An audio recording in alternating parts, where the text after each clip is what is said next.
Hi, I'm Colin Clauset. I'm here at the Ulti-World Post Mixed Nationals Championship Game press conference. I'm here with Lexi Zalk and Cody Kirkland of Mischief.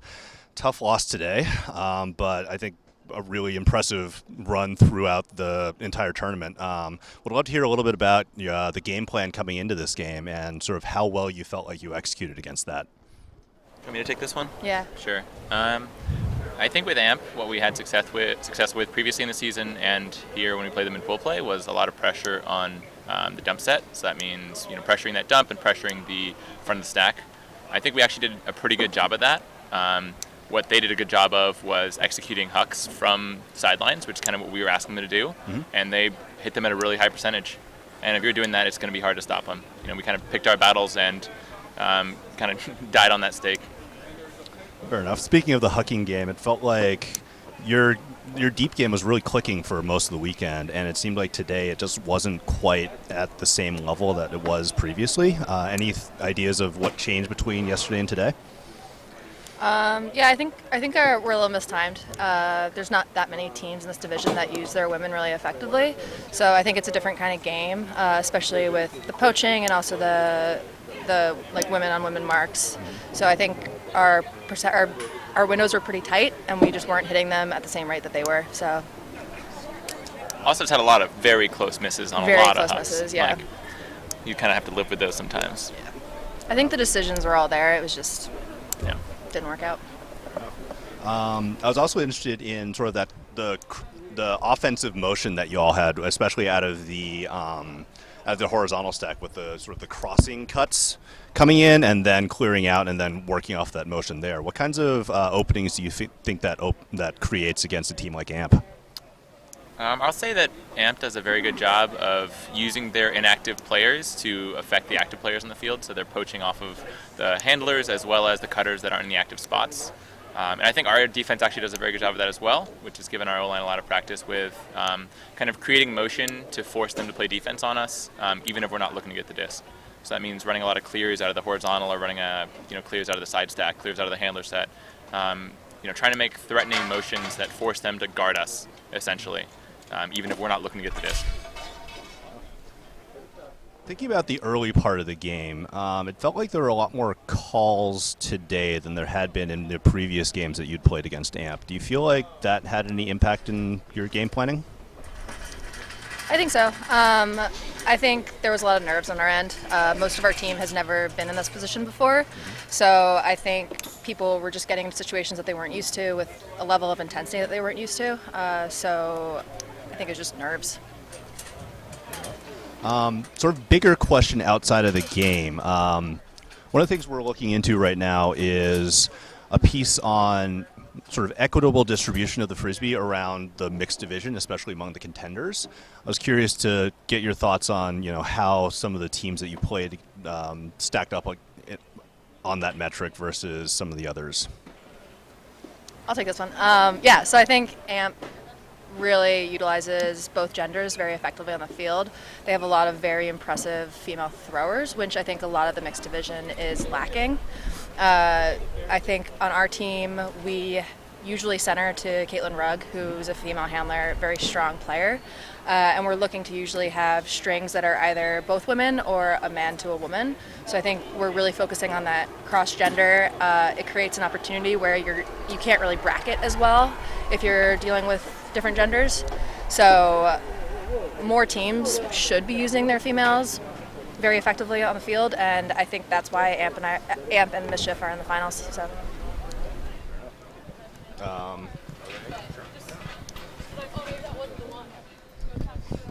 Just quick follow-up on that. There's one point in particular where I saw that basically all of the touches were women on the offensive line, except Cody, I think you touched it a couple times at that point. Question more of just like how could other mixed teams emulate what Mischief has done in terms of involving their women in the offense? So we've had a lot of conversations around gender equity and empowering both genders to do things that they feel comfortable doing. And a lot of our conversations in the last month or so have been around how to empower people to grow as players. and that both involves people having more of a voice on the field as well as a role on the field. Do you have anything to add? No, I think you covered it. Yeah, it's just I think you just have to talk about it and acknowledge that it's something that you want to focus on. It's not going to happen by itself. So if you're going to be upfront about it with your team and upfront about it throughout the season, that's the only way to really grow in that regard.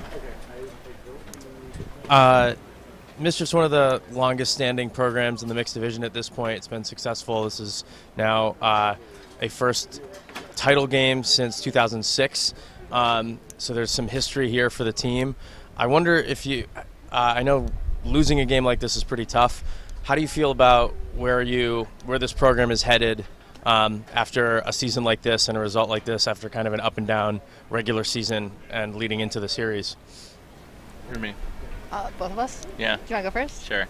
I feel really good about the future of the team, to be honest. This is my third year on Mischief. I think we've been growing every year, improving our growth and improving our skills. I think a big step for us this year was picking up a coach in Andrew Berry and Han Chen. They've really given us a lot of structure and organization to what we're doing on the field, calling lines, practice planning, and I think it's going to be an upward trend. I think coaches is really an important thing in the club division, which has been underutilized for a lot of time. Yeah, I agree. I want to shout out both Andrew Berry and Han Chen as well. I think looking back on our season, we were growing and growing and growing throughout the year. And for most of this tournament, we were clicking and everything was great. And even in this game, I think the positivity that everyone had, even when we were down for basically the entire game, creates an environment that everyone wants to be a part of. And that's the kind of system and just positivity that players want to be around. We have to remember that this is something that we're choosing to do, and enjoying being with each other is really important. You have anything else? Lexi, Cody, thank you so much for taking the time to join us today, and congratulations on a successful weekend here. Thanks. Thanks.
And we're back with the 2019 Mixed National Champions, Philadelphia AMP.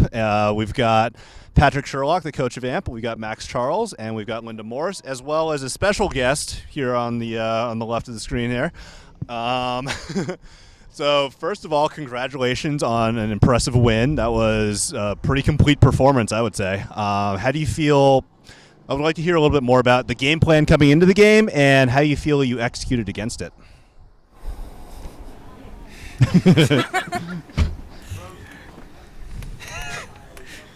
We executed the game plan pretty much perfectly. Yeah. And I was just talking to Mia from Mischief, who is awesome, and just saying to them that we had so much respect for them. We played them at US Open, and they were phenomenal. We played them earlier in this tournament, obviously, and it was actually probably one of our best games, even though we lost, and that was because they were phenomenal. And we watched so much video on them, and they're excellent, and every player does something. And Ross said the other day, like, we try and play that style also. It was like, wow, we're going to have, like, really great competition. So, like, it brought out our best play and our best game plan. Yeah, I think that it helped that we were familiar with them, and our coaches did an excellent job scouting. We knew exactly who we were forcing a different way or being flat on, more around, and we're just ready to run on defense if we got a turn. Can I just add to that, like, so Linda's a captain, Matt Zumbrum is a first-year coach, Rosso and Walsh are captains, and then AMP succeeds because of we have leaders in every single position. Max is an amazing one of those. Max posts workouts during the work day sometimes, which, like, I'm at work, I'm like, hey. I hope my boss is yeah, you know, or, I don't know, close to business hours. I'm like, yeah, this guy's working at that time. He is cutting film for us. He's coming in with, like, game plans and tips. He knows exactly, like, what matchup he's going to take in this game, others, and, like, he's working with other people. And it's Max times 27. And it's just amazing. Plus Matt Zumbrum, and then every, like, family here, part of the team, the alumni at home.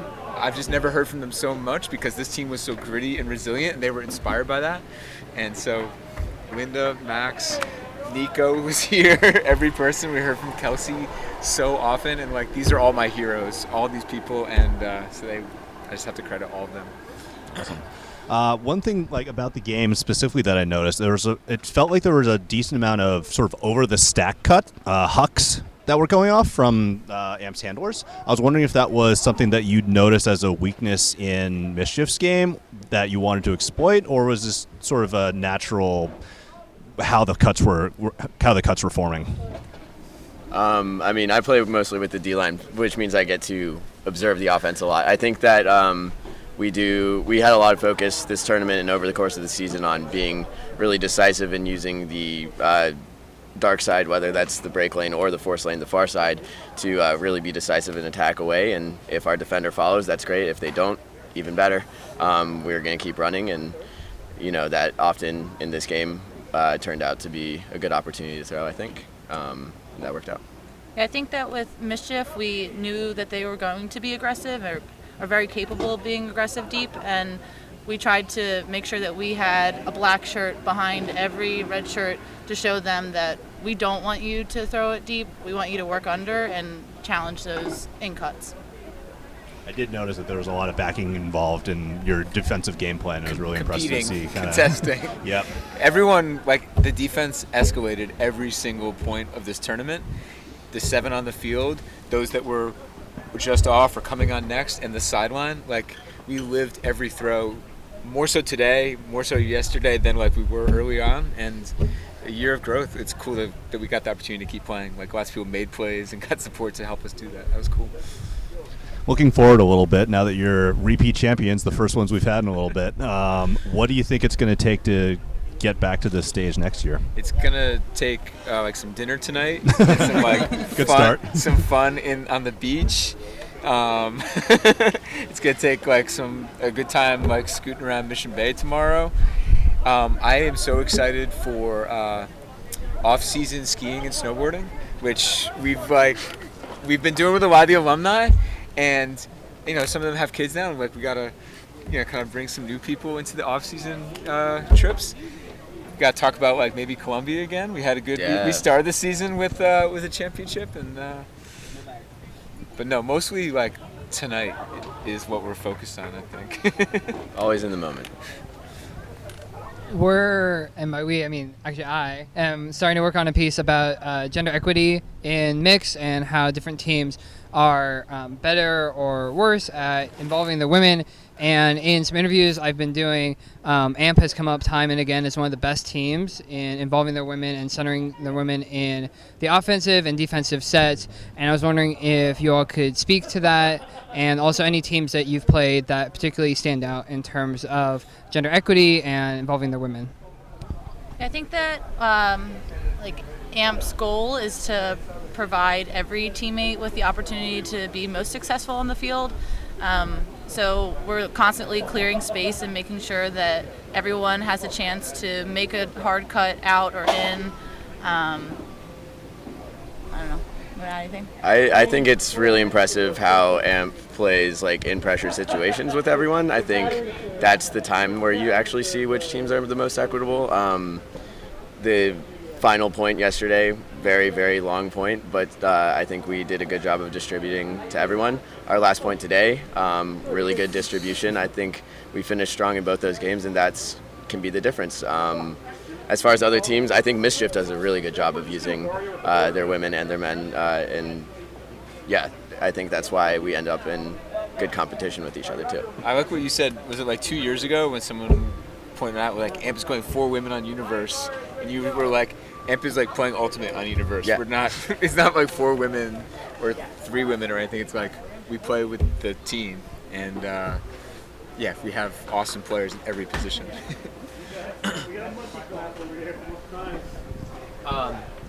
I think it's always feels harder to repeat than win a first one. I was wondering how you keep the motivation to come back and fight through another season to get back to this stage and to push through and win another championship after a long weekend with a couple of tough, rough spots.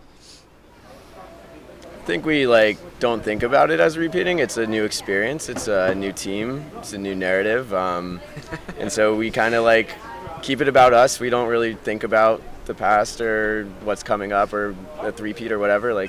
We just do what's in front of us, and I think that keeps us focused. Yeah, we were just excited to have another game today to play with each other.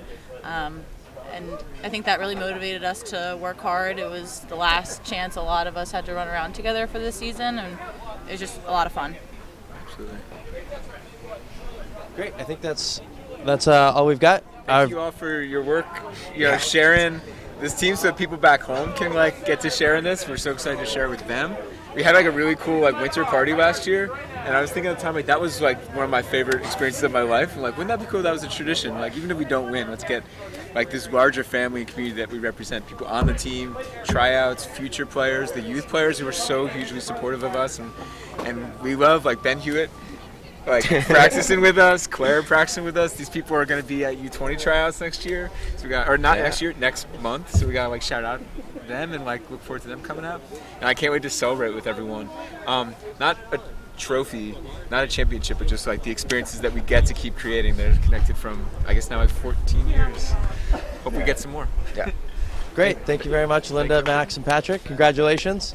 Enjoy your night. Thank you. Thank you.